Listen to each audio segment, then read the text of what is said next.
the entire stadium of Wrigley Field could be filled to capacity with people whose hearts have been touched by my mother's kindness. She really had a servant heart, and her kindness left impressions on even complete strangers. There are probably stories of her kindness I don't even know about. No one the kindness, no matter how small, is ever wasted.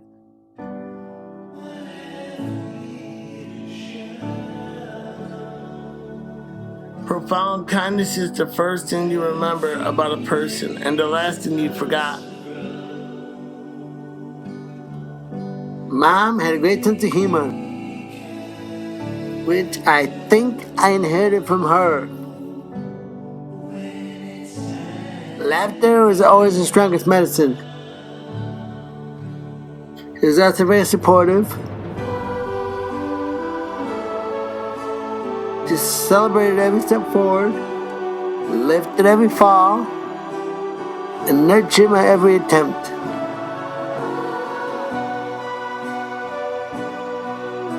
Mom believed that everyone and everything and every day had a purpose.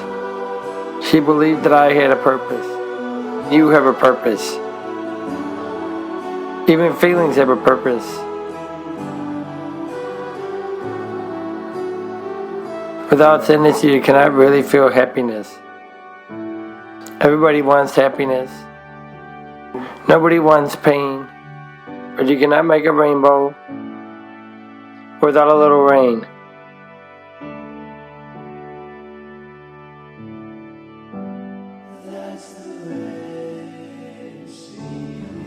Time is the most precious resource we have.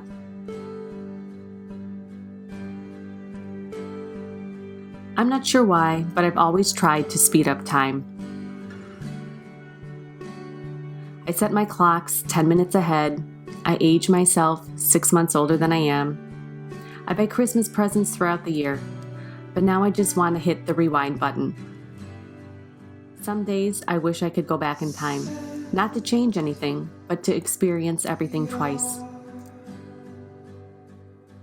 My mom's time on earth was cut too short, but what a life she lived in the time she had.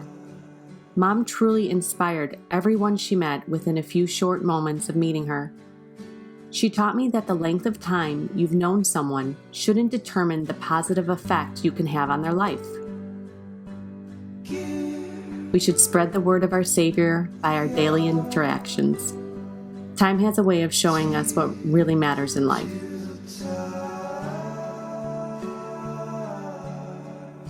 Some of us have longer songs than others, and it's difficult to understand why someone who had such a profound impact on people would be called into God's kingdom so soon. But I find solace in knowing that time isn't a factor in heaven. Mom will be an angel watching over all of us in future generations for eternity.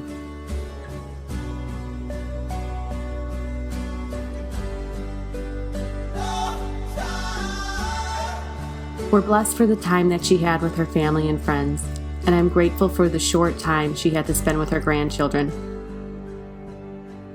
because I know that her faith in God and zest for life was instilled in my children.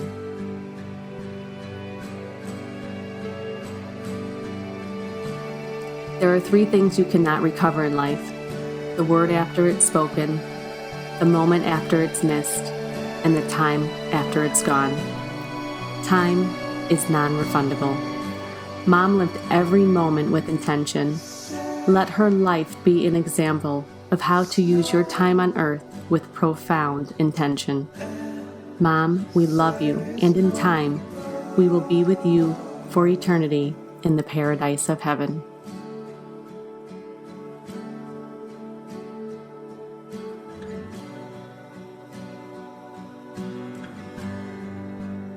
In December 2007, I bursted into tears during my structural analysis final exam. I think my classmates thought I was having an academic breakdown. My mom was going through her first major surgery after being diagnosed with cancer. She would often pray with me before an exam I was worried about, and she would pray, "Lord, give Caitlin total recall." and divine clarity. May the answers emerge from the depths of her memory. I spent that exam praying for the doctors to have a steady hand and for no complications. My prayer was answered. She survived what seemed to be impossible. I, however, did not have total recall, and I brutally failed that exam. After that, my academic advisor told me that maybe I should switch my degree. I reflected after that about my life and my capabilities. My thoughts turned to my mother's example. She decided to start college at 44 years old to become a teacher, a special education teacher. She believed it was her calling. She was raising 5 children, working a full-time job, always had a warm dinner made for us, and went on to night school. Her academic advisor told her to consider changing her plans for college, that she would never be a teacher at the rate she was completing her coursework, and that it wasn't worth her time or money. That didn't stop her from continuing her dream. She transferred to a different college following her heart.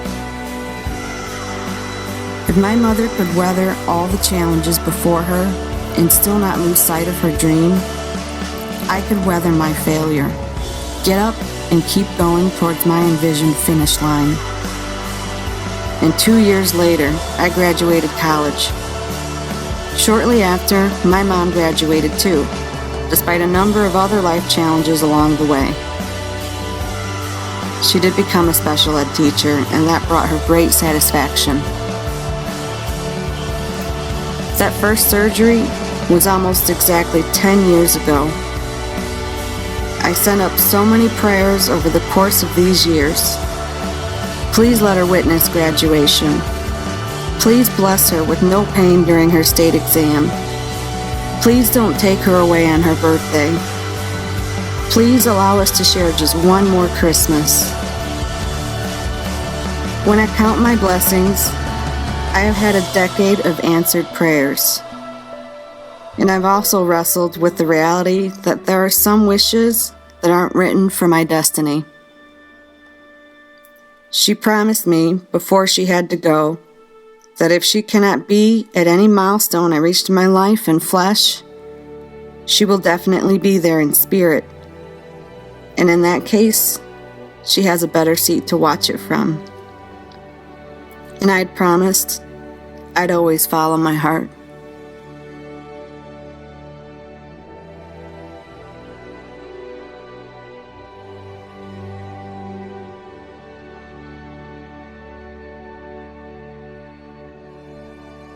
This week, I lost my best friend, my wife. We spent almost 50 years together. We were looking forward to growing old with each other, but that wasn't to be.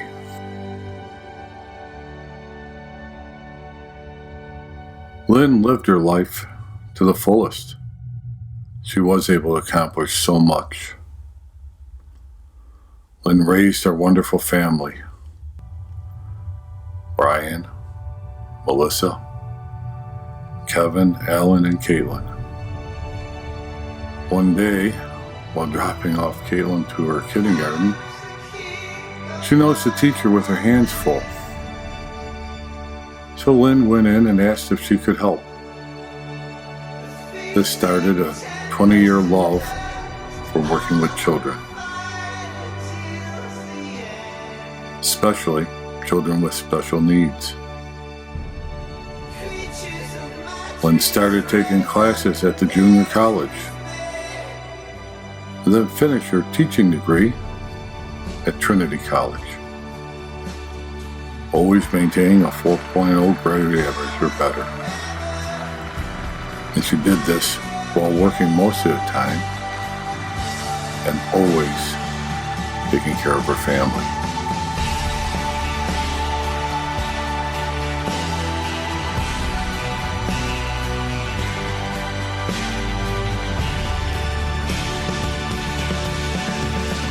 Then she had to fight this terrible disease, As always, Lynn did all things with grace, strength, and determination. Never complaining, ever moaning about what was going on.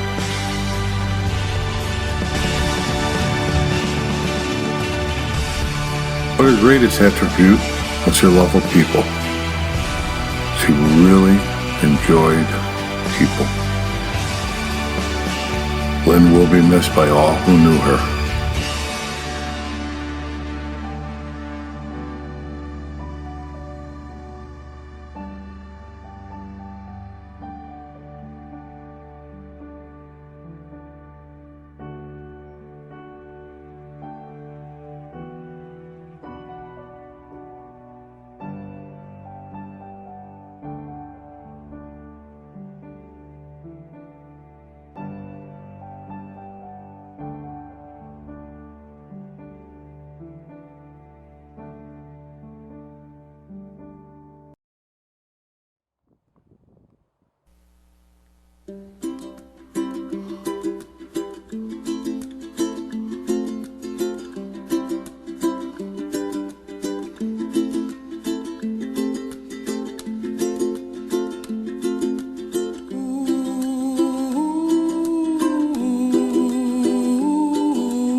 What a wonderful world.